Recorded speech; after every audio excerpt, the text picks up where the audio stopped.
നോമ്പ് കാലത്ത് ഒരുപാട് പേര് കുരിശും കൈരേന്തി ശരണം വിളികളായിട്ട് മല കയറുന്ന കേരളത്തിലെ തന്നെ ഏറ്റവും പ്രധാനപ്പെട്ട സെന്റ് തോമസ് തീർത്ഥാടന കേന്ദ്രമാണ് നമ്മുടെ മലയാറ്റൂർ കുരിശുമുടി. ദുഃഖവെള്ളി ഈസ്റ്റർ അടുക്കാറായതുപോലെ തമിഴ്നാട്ടിൽ നിന്നും കേരളത്തിലെ മറ്റു ജില്ലകളിൽ നിന്നായിട്ട് ഒരുപാട് തീർത്ഥാടകർ ഇവിടേക്ക് എത്തുന്നുണ്ട്. ബസ്സിന് വരുന്നവർക്കാണെങ്കിൽ കാലടിയിൽ നിന്നും അങ്കമാലിക്കായിട്ട് മലയാറ്റൂർ അടിവാരം വരെ ബസ് ഉണ്ട്. മല കയറുമ്പോൾ ഓരോ ഇടത്തായിട്ട് കുരിശിന്റെ വഴിയിലെ 14 സ്ഥലങ്ങളും അടയാളപ്പെടുത്തിയിട്ടുണ്ട്.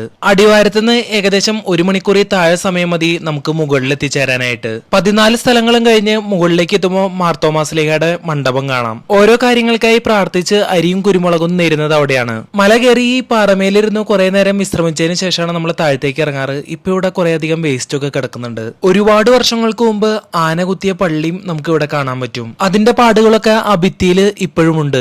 ആരാധനകളെല്ലാം നടക്കുന്ന പ്രധാന ദേവാലയവും പിന്നെ ഒരു കിണറും അതോടൊപ്പം തന്നെ സ്വർണ്ണ കുരിശുമാണ് പിന്നെയുള്ളത്. താഴേക്ക് തിരിച്ചിറങ്ങുമ്പോൾ തോമാസ്ലീഹയുടെ പാദമുദ്രയും കാണാൻ പറ്റും. ഇതാണ് എന്റെ നാടായ മലയാറ്റൂരിലെ വിശേഷം.